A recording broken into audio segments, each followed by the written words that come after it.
हाँ, हेलो दोस्तों। आज इस वीडियो में अब पहली यूनिट का दूसरा अध्याय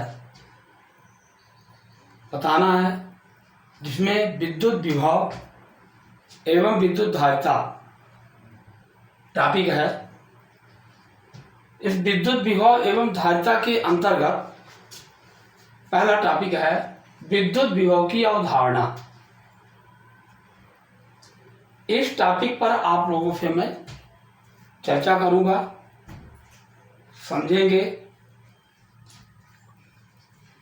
विद्युत विभव है क्या,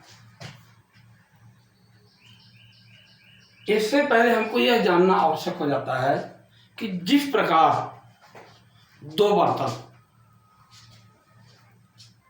एक बर्तन ए है जैसे और दूसरा बर्तन बी है। बर्तन ए में पानी भरा हुआ है और बर्तन बी में पानी भरा हुआ है। ये चित्र बनाए हैं इसीलिए, और इन चित्रों को देख लीजिए। तो बर्तन ए में पानी जो है यहाँ तक भरा है और दूसरे बर्तन में यहाँ तक भरा है। मतलब बर्तन ए में जो पानी है वो H1 ऊंचाई है, बर्तन बी है इसमें H2 ऊंचाई तक पानी भरा हुआ है, यानी द्रव भरा हुआ है। अब आप देख रहे हैं कि H2 is greater than H1 है, लेकिन बर्तन ए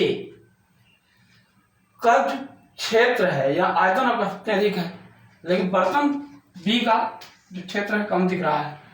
तो बर्तन ए में पानी की मात्रा हो सकता है कम हो, बर्तन ए में पानी की मात्रा कम हो सकती है, अधिक भी हो सकती है। बर्तन बी में ए की तुलना में पानी अधिक या कम हो सकता है मात्रा में। हो सकता है बर्तन बी में पानी की मात्रा कम हो और ए में अधिक हो। पानी की मात्रा पर जो है प्रवाह की दिशा निर्भर नहीं करती। किस पर करती है? ऊंचाई पर। तो आप देख रहे हैं कि जैसे इस इट्टी जो है, नली है, टोटी है, इसको जैसे ही खोलेंगे तो पानी का प्रवाह है बर्तन बी से बर्तन ए की ओर होगा। बी से ए की ओर तब तक पानी का प्रवाह होगा जब तक दोनों बर्तन में पानी का तल समान नहीं हो जाता। यानी दोनों बर्तनों में पानी की तल की ऊंचाई जब तक बराबर नहीं हो जाती तो पानी का प्रवाह या कहें द्रव का प्रवाह बर्तन बी से बर्तन ए की ओर तब तक होता है। इसी प्रकार ऊष्मा का प्रवाह सदैव गर्म वस्तु से ठंडी वस्तु की ओर होता है, और ऊष्मा का प्रवाह तब तक होता है जब तक दोनों वस्तुओं का ताप समान नहीं हो जाता। यानी एक वस्तु का ताप अधिक है, दूसरी वस्तु का ताप कम हो, और दोनों वस्तुओं को एक दूसरे के संपर्क में रखा जाए तो ऊष्मा का प्रवाह अधिक ताप की वस्तु से कम ताप की वस्तु की ओर होता है। और पानी का प्रवाह अधिक ऊंचाई वाले तल से कम ऊंचाई वाले तल की ओर होता है। तब तक होता है जब तक दोनों का ताप दोनों के तल की ऊंचाई समान न हो जाए। ठीक इसी प्रकार से विद्युत विभव की अवधारणा को समझा जा सकता है। इस विद्युत विभव की अवधारणा को समझाने के लिए ये अलग से दर्शाए हैं। ये चालक ए धनावेशित है, चालक बी अनावेशित चालक है। चालक ए आवेशित चालक, चालक बी अनावेशित चालक है। अब इन दोनों चालकों को एक धात्विक तार से जोड़ दिया गया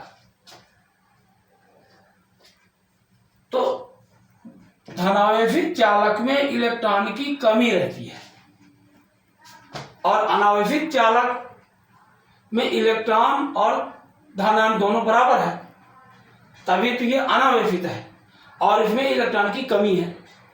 जब दोनों चालक को जोड़ते हैं तो इलेक्ट्रॉन का प्रवाह अनावेशित चालक से धनावेशित चालक की ओर तब तक होता है जब तक दोनों चालक में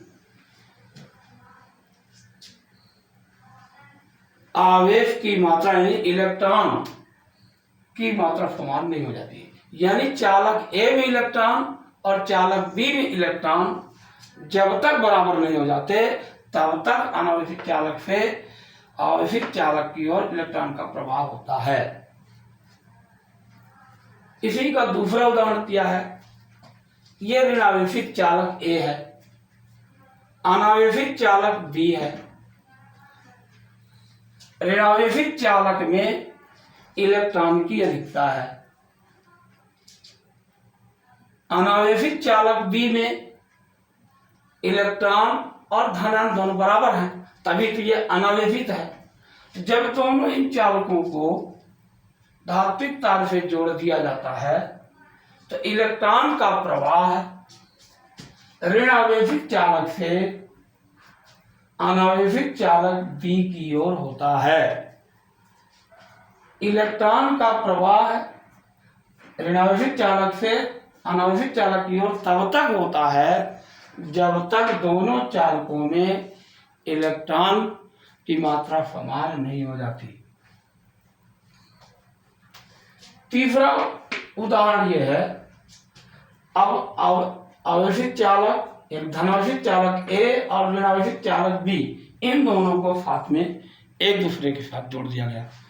तो धनावेशित चालक ए और ऋणावेशित चालक बी, इन दोनों चालकों को एक धात्विक तार द्वारा जोड़ा गया है। तो यहां पर आपको मिलता है कि धनावेशित चालक में इलेक्ट्रॉन की कमी है और ऋणावेशित चालक में इलेक्ट्रॉन की अधिकता है। तो इलेक्ट्रॉन का प्रवाह ऋणावेशित चालक बी से धनावेशित चालक ए की ओर तब तक होता है जब तक दोनों चालकों में इलेक्ट्रॉन की मात्रा समान नहीं हो जाती है। अर्थात चालक ए का विभव उच्च विभव माना जाएगा और चालक बी का विभव निम्न विभव माना जाएगा, क्योंकि ऋणावेशित चालक का विभव कम और धनावेशित चालक का विभव अधिक होता है। तो आवेश का प्रवाह उच्च विभव से निम्न विभव की ओर होता है और आवेश का प्रवाह तब तक होता है जब तक दोनों चालकों में आवेश समान नहीं हो जाता है। और इलेक्ट्रॉन का प्रवाह ऋणावेशित चालक से धनावेशित चालक की ओर यानी निम्न विभव से उच्च विभव की ओर होता है, जबकि आवेश का प्रवाह उच्च विभव से निम्न विभव की ओर होता है। और ये प्रवाह तब तक होता है जब तक दोनों चालकों में विभव समान नहीं हो जाता है।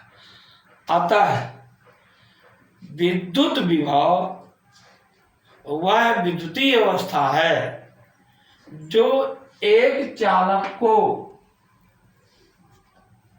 अन्य चालक के समीप लाकर जोड़ने पर, एक चालक को दूसरे चालक के पास लाकर जोड़ने पर, धात्विक चालक तार में जोड़ने पर आवेश प्रवाह की दिशा प्रदर्शित होती है। यानी किसी चालक का विद्युत विभव वह विद्युतीय अवस्था है जो उस चालक को अन्य चालक के पास लाने पर आवेश के बहने की दिशा प्रदर्शित होती है। ओके, अब बात करते हैं विद्युत विभव की माप। इसके बाद की जो बात आती है विद्युत विभव, विद्युत विभव की माप। तो विद्युत विभव की जो माप की बात आती है, पृथ्वी एक विशाल चालक है। जिस प्रकार समुद्र में पानी भरा हुआ होता है और फिर थोड़ा सा पानी ले लिया जाए या उसमें थोड़ा सा पानी भर दिया जाए तो समुद्र के पानी पर कोई प्रभाव पड़ता। ठीक उसी प्रकार से पृथ्वी एक विशाल चालक है जिसका विभव शून्य माना गया है।